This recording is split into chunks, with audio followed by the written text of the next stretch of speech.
అధ్యాయము. దేవుడు నిన్ను దీవించాలంటే దీనుడివై ప్రార్థన చేయి. దేవుడు నిన్ను దీవించాలి, కనికరించాలంటే మోషే ఎంతగా దేవుని సన్నిధిలో మొర్రపెట్టుకున్నాడో అలా నువ్వు మొర్రపెట్టు. నీ దీన స్థితిని చూచి ఆయన కదిలించబడాలి. ఆమె చెప్పండి. నీ దీన స్థితి నిజంగా దేవుడు నీలో అదే చూడాలని కోరుకున్నాడు. ఏంటది? దీనస్థితి. దీనస్థితిని చూచి దేవుడు కదిలించబడాలి.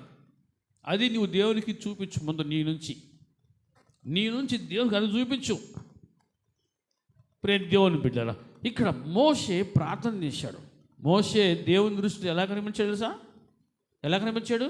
భూప్రజలందరిలో మిక్కిలి సాత్వికుడు. భూప్రజలందరిలో మిక్కిలి సాత్వికుడు. దేవుని బిడ్డనా, అటువంటి సాత్వికుడు ప్రార్థన చేశాడు. మోషే నా ఇల్లంతటిలో నమ్మకస్తుడు. అటువంటి నమ్మకస్తుడు ప్రార్థన చేశాడు. అక్కడ అద్భుతం జరుగుతుందో జరగదా? ఖచ్చితంగా 100% జరుగుతుందంటే. ప్రార్థన చేసేవాళ్ళు అలా ఉండాలి. ఎలా ఉండాలంటే దేవుని దృష్టిలో సాత్వికులుగా, నమ్మకస్తులుగా ఉండాలి. నమ్మకస్తుడివైనా అంటే అవును ప్రభువా అది నీకే తెలుసయ్యా అనే విధంగా ఉండాలి. నువ్వు సాత్వికుడివైనా అంటే అవును ప్రభువా నేను ఎలా సాత్వికుడినో, ఎంత సాత్వికుడినో నీకు తెలుసు కదయ్యా అనే విధంగా ఉండాలి. దేవుని బిడ్డ, నీలో ఆ సాత్వికత అనేది దేవుడు చూచనగాక. చూడాలి, దేవుడు చూడాలి.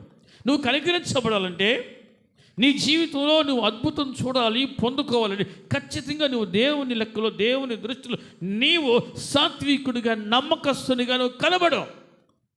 ఖచ్చితంగా దేవుని బిడ్డ, మోషేను దర్శించిన దేవుడు, మోషే ప్రార్థన ఆలకించిన ఆ దేవుడే నిన్ను దర్శించునుగాక. నీ